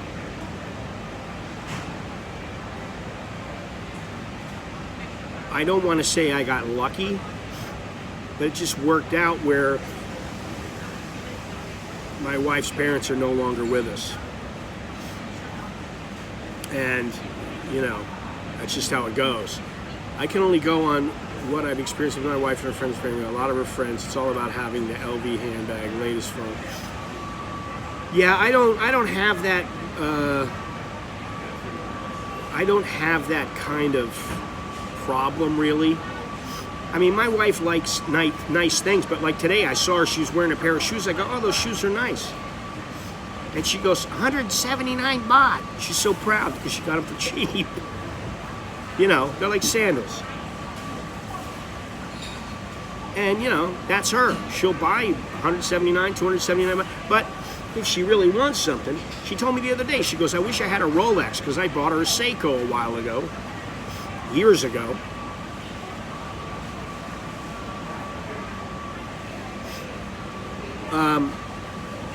And so if she wants to get herself a Rolex, I said, well, if you want a Rolex, you can have one. What are you going to sacrifice for it? What are you going to, how much do you want to pay for it? Do you want a new one? What are you going to do? It might cost you $15,000. I go, that's a lot of money. Think about it. And she's like, well, I don't even know if I can get them because there's a wait list. I go, yeah, there's a wait list. But there's also some where they are around. I go, so you got to think about it. And do you really want it? And can you afford it? Now, I know she can afford it. You know. But does she really need it? No. And she doesn't usually, she won't go and get that, you know. She may eventually, but it might be 2-3 years down the line. Well, that's why you can't rely on the welfare system here. They're supposedly overhauling it here, but I don't really see it making any major difference. I don't see big things happening here as far as welfare goes. You know.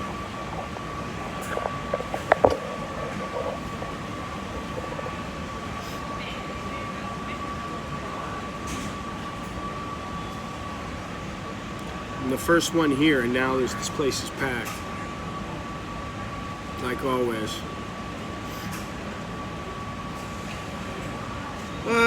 So there you go. There's 20 things. You know who gets billions of dollars every year from the government, even though you know who already owns percentage of the most wealthy and makes a killing. See, I don't want to think about all that because all it does is piss me off. I don't want to think about where all that's going. I just think, how am I going to survive?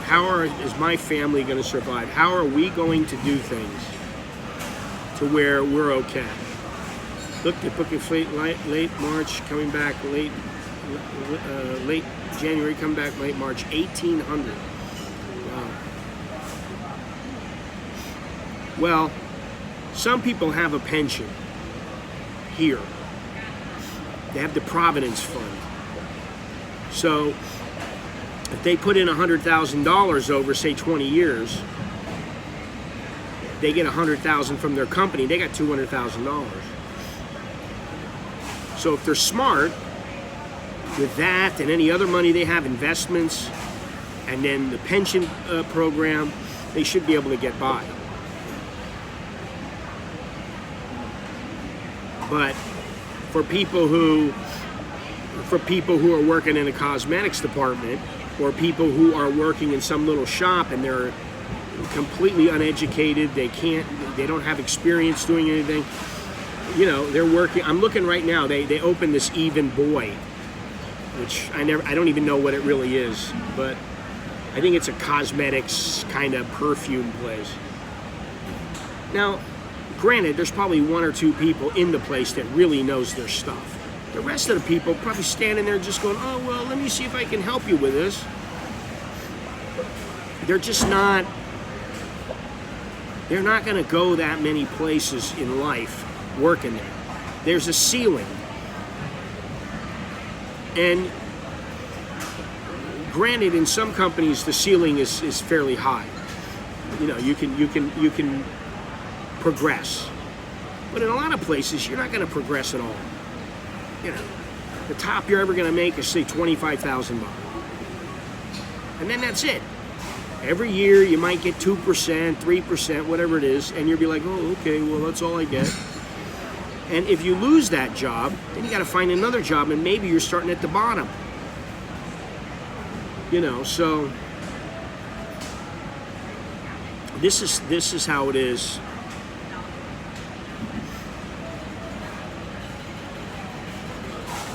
Oh, you can get the pension in America at 62.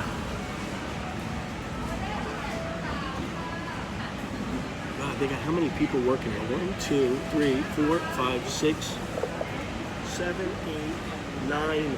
They have 9 people working here. Unbelievable.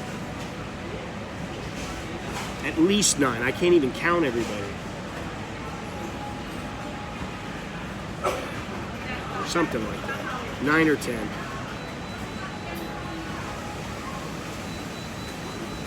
Now imagine, okay, I'll tell you what. Let's take beer, for instance. Beer, working at Starbucks. She's been working there for 5, 6 years, something like that. I don't think that she's gone up from, say, 15,000 baht to 50,000 baht a month. I don't think she's earning all that much. Maybe she's making 25, 30 if she's lucky. And she's got benefits. So to her, that's a pretty good job. Now, if she's got a new job where she's doing even better, and she is educated, she has a degree, well, that's great. But not everybody is like that. Here. There's a lot of people here who, no matter what they do, they're just not going to get any higher. They're not going to go any further. And that's it. They're done. I mean, you look at the average guy on a motorbike who's driving a motorbike, and that's it. That's what they're doing all their lives. So if they don't get a raise, then they just make the same amount, or they're going to have to hustle.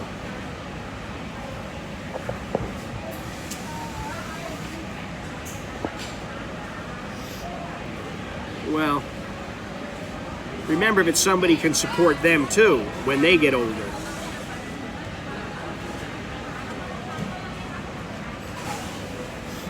Which is kind of why the system is set up that way. But if they're in the United States, they're studying in the United States, and they have enough money to go over and study in the United States.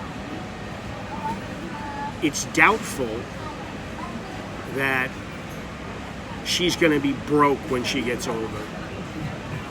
Now, if she's broke because she doesn't know how to spend her money, that's a different story. But if she's broke because she's old, well, then what was she studying for? Why does she not have a good enough job to earn decent money?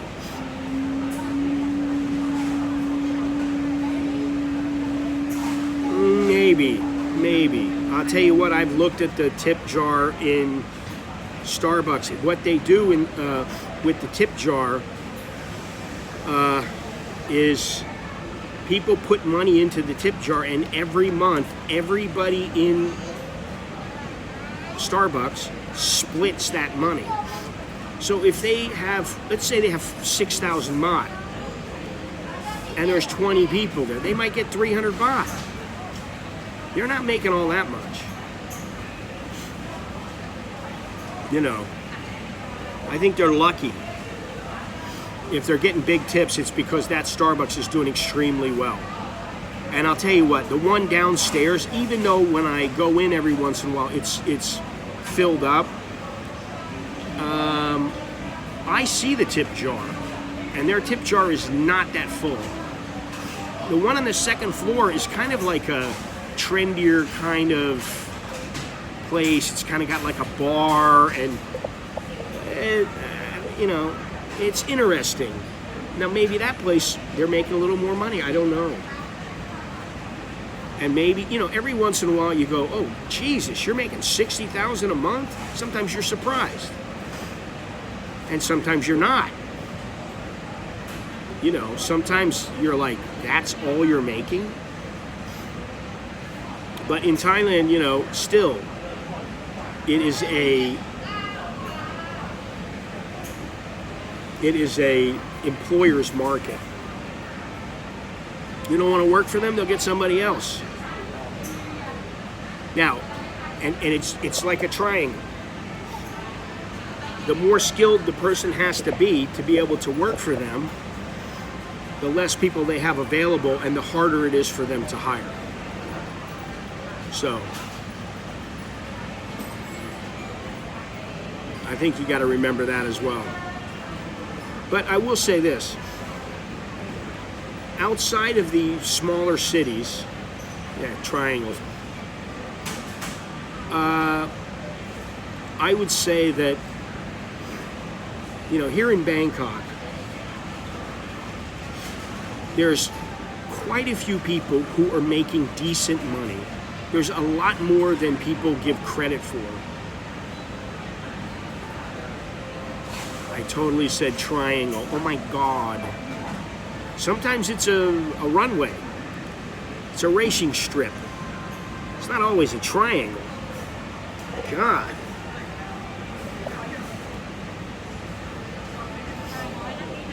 Pyramid, I looked at job listings in Thailand, and for professionals, work pay looked good considering the cost of living. Yeah, exactly. I remember when doctors used to make 140,000 baht. A doctor with like 5 years of experience were making 140,000 baht. That was 10 years ago.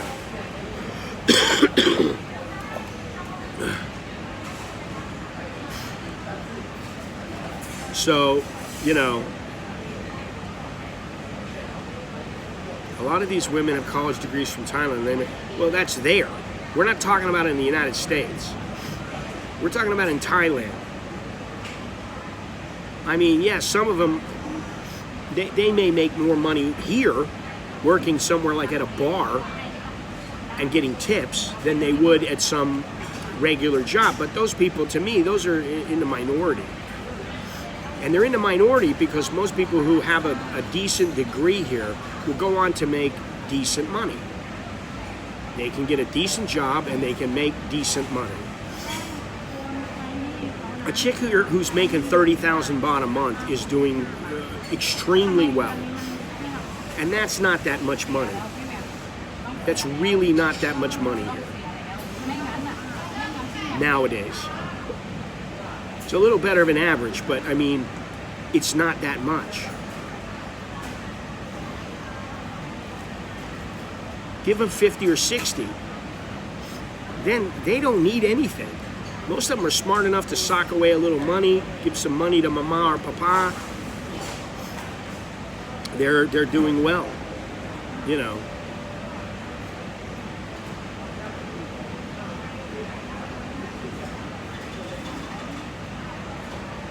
What's so funny is there's massage places everywhere here in Thailand. Even like across the street, there's like 4 or 5 places just in Happy Land. And they're dirt cheap. I mean, it used to be 150 baht. It's 150 to 180 baht an hour here. And I almost never use them. I get my feet scrubbed. Maybe I get a foot massage. That's it.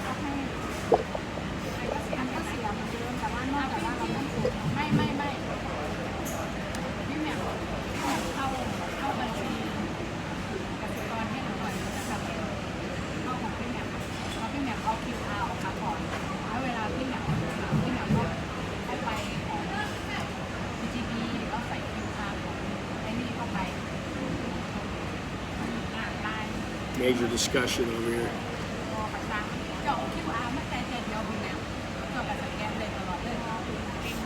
Listen, really, most of the places here in Thailand are absolutely very real, legitimate, traditional massage places. They're not massage places where, hey, you want to finish up here? Amazing how COVID changed prices for skinny girls. Patio bars are paying 10 to 18,000 just to work in the bar for 2-week contracts. That is the new normal. First of all, prices are going up here in Thailand. Second of all, you want good-looking girls, it's going to cost you some money, and the price goes up. The better-looking ones know, I don't have to work there. I can do it online. I can do whatever I want. I can find, 2-3 guys online. I don't need the place.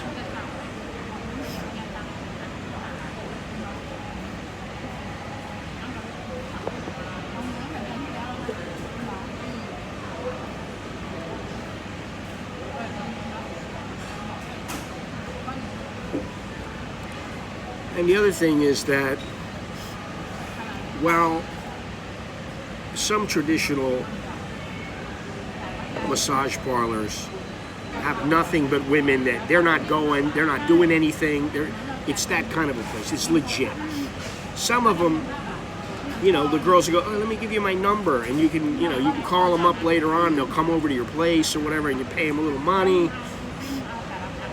But those are, you know, Bob, I'm sure you know this, but, you know, listen, they're working on they're working, doing whatever they're doing there on the game. Those are not the majority of Thai women. They're a niche. If you want to go and just pay your money and get on down the road after you have your fun, that's great. But if you want some chick who's gonna, like, she's a good chick and she's good looking and she really wants to be with you, you gotta have something going on, man. Yeah, the 80-20 rule, exactly.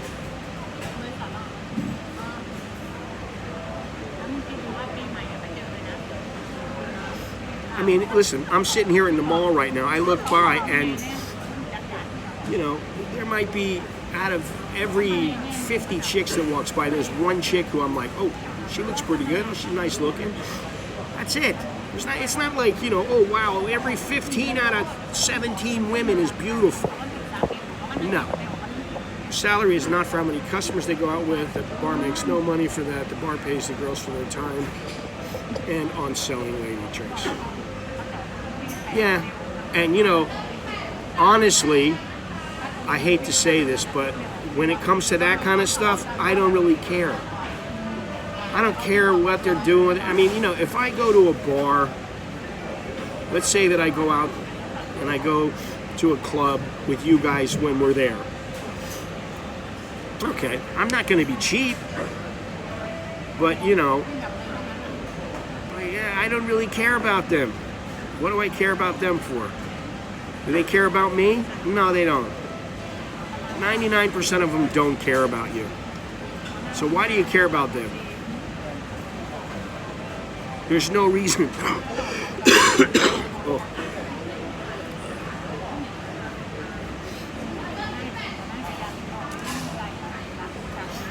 There's no real reason to care too much. And that's my point. Which is, you know, I mean, I've said that for a long time. I'll buy you some ping pong balls so you don't get bored. Thank you. Yeah, once you throw a couple of buckets of those ping pong balls, and then you're like, all right, now what? They go run around, screaming and yelling. They go nuts, and they think you're great. And then you're done, and you're like, okay, now what?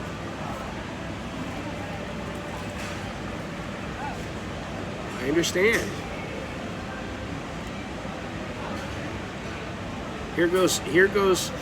Here walks by a guy and his son and his wife, who is okay. Every single person in here, no bueno. No bueno, guys, I'm sorry. You would pass on all of them.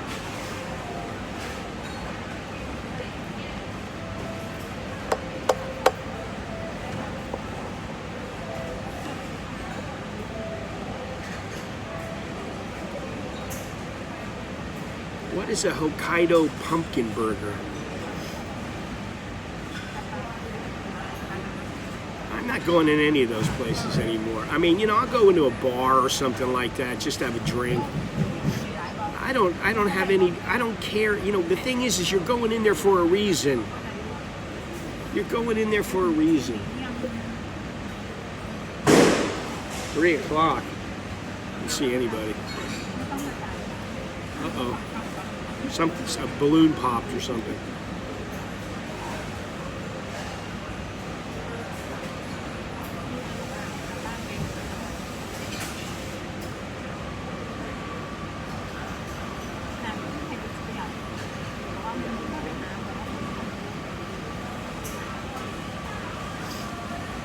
Well, you know, that brings me to my list. First of all, no cheating. You just don't cheat. It's much easier that way. You don't have to lie and cover things up. And also, you know, I don't know. I could care less about them because, you know, like, what are they there for? They're service providers. Think of it that way. They're there to take care of your needs, and then you go on your merry way. That's about it.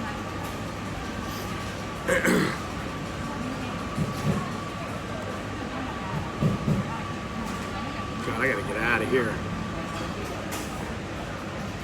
Listen, we got about 10 minutes left. Do me a favor, smash the like button, smash subscribe, smash join, which is a monthly YouTube charge. Well, that's another thing, Mr. Mitch. You know, what are you talking about? Listen, I've been doing this shit before you were even a little daddy's little squirt.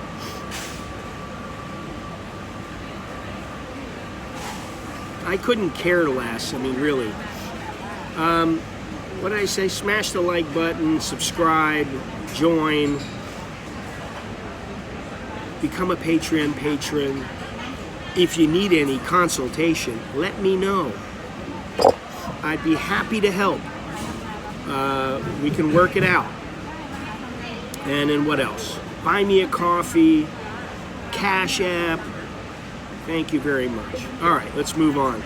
In 2008, Happy Land was full of beautiful women, but I live near Arbac, so that's to be expected.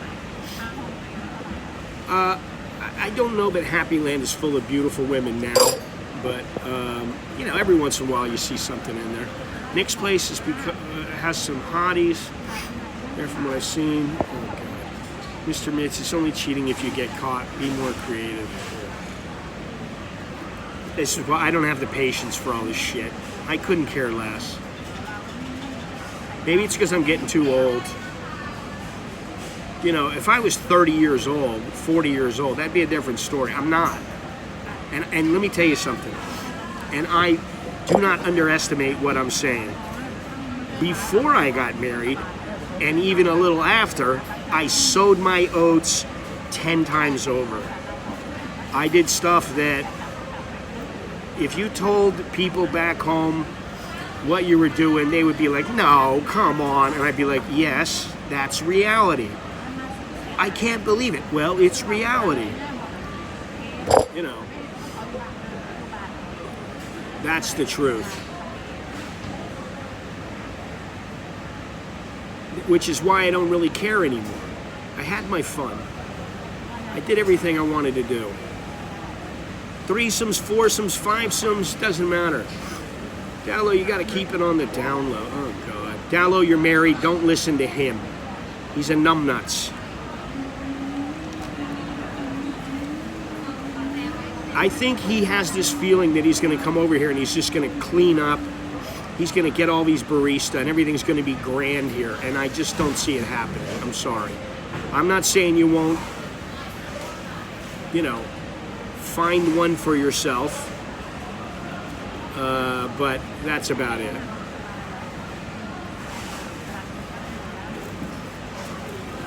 Exactly, Mr. Mitch. I mean, you know, I've been here almost half my life.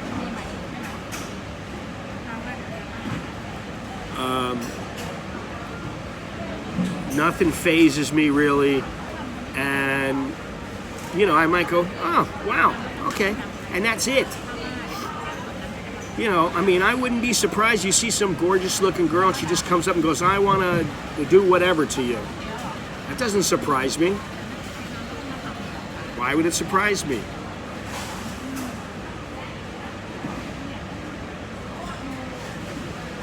Listen, and I hate to say this because it sounds a bit arrogant, but really, I've forgotten more than I remember. Honestly, I've forgotten a lot more than I remember.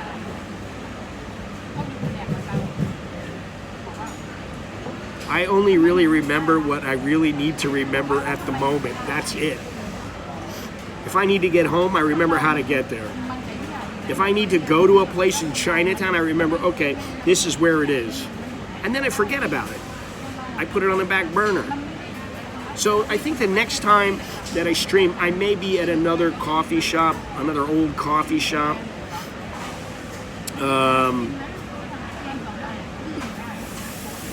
I learn new words all the time, Steve. All the time.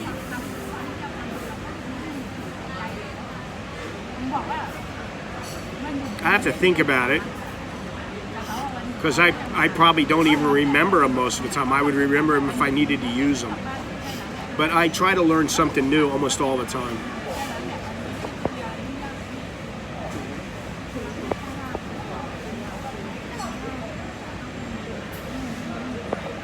My body count? Oh my God. It's a couple thousand. Honestly. Yeah, exactly, Steve. I remember some new ones, and then I use it for a while, then I don't use it, and I forget it, and, you know. I mean, honestly, there was a time in the first 3-4 years where it was 1 or 2 every single day. You know, 90% of the time it's from the bars. Yeah, I mean, you know, it was good. It was fun. But, you know, after, I remember getting to a point and I just went, they all look the same. All the girls look the same. They smile. I could look at them and go, oh, I know probably what she looks like when she doesn't have anything on. And I just thought, that's not good, you know, and I stopped. But, you know, for a long time, I was like really happy with it. And then all of a sudden I just went, Jesus Christ, every chick is the same. They all got the same things going on.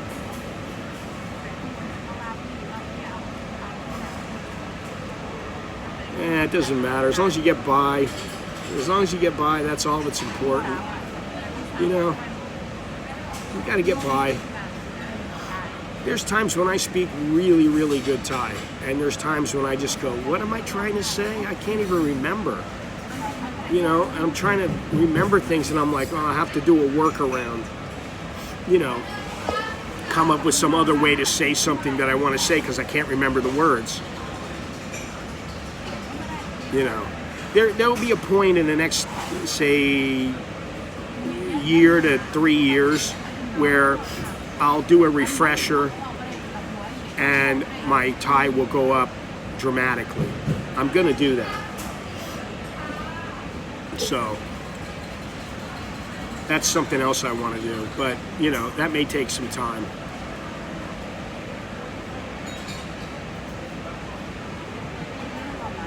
But I think it's important you do that, especially if you speak Thai. And, you know, I'm not always in a situation where I'm speaking Thai. I just use Google on my phone when I'm shopping. A picture says 1,000 words. I do that once in a great while, but most of the time I don't have to. So sometimes, like when I go into the grocery store, I go, God damn it, how do I say this? And I forget how to say it. And I have to look at the language, at the dictionary, you know, try to figure it out.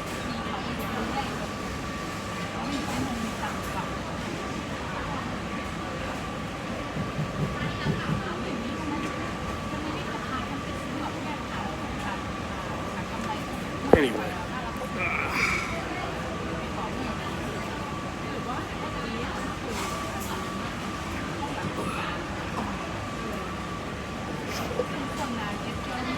Well, the mall's open.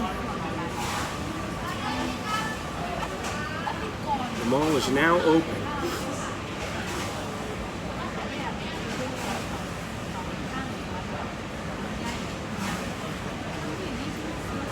Well, it's been grand, ladies and gentlemen. It's been a good time today.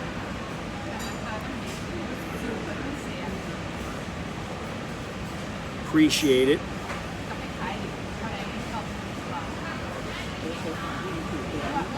I don't know I don't know if I'm gonna go get something to eat or just go buy some food, but I'm gonna go do something. Nosy Parker, it's true. The wife often sends me shopping, and I haven't got a clue what stuff's called in Thai.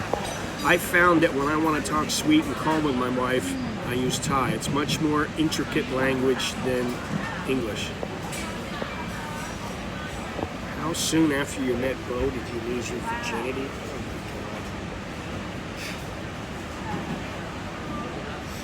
Listen, before I came over here, I was very, very active. That's what I'll say. It didn't take coming here for me to get active.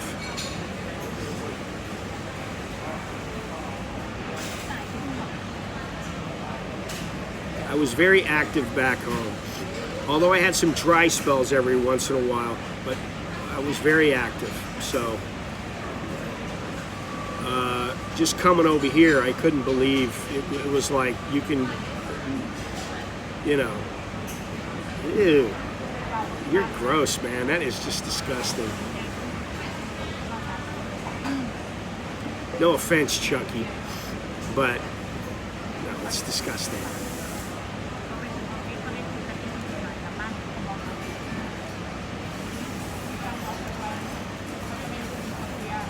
Listen, there were times when, you know, it's like every day you'd have 2 or 3 of them. You'd wake up and you'd be with one. Then you'd go, you know, and I go, oh, I'm going to get a massage, and then you're with that one. And then that night you'd go out and you'd be with a different one. Oh, I pulled plenty. That's all I got to say. Oh, God. Yeah, I mean, you know, that's the thing. People forget you're an old man now. You're 61.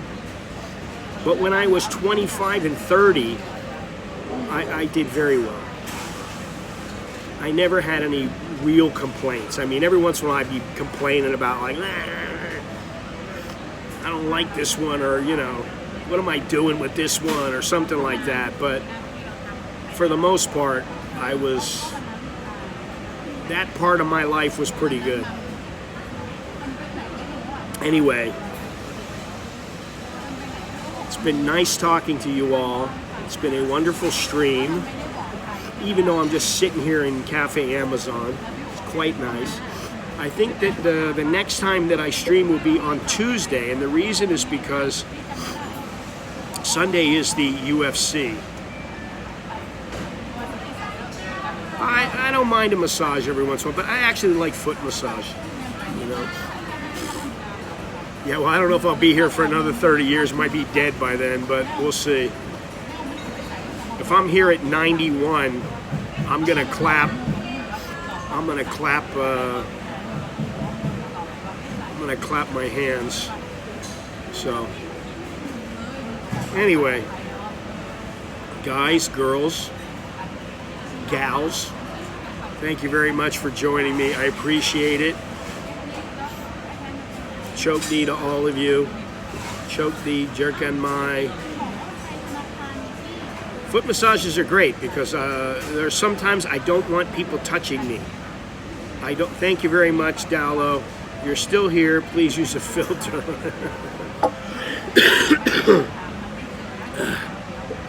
Yeah, I'll probably have to. I can't see myself remaining the way that I look now. I think I'll be a lot more shriveled up and small, but you never know. Anyway, it's time to go. I'll talk to you all later. Appreciate you being here, and here we go. There you go, boys and girls. In the uniform. That was the last one for you. I will talk to you guys later, okay? Sound good? Okie dokie. Choke D, Lel, jerk on my. Good luck and see you later.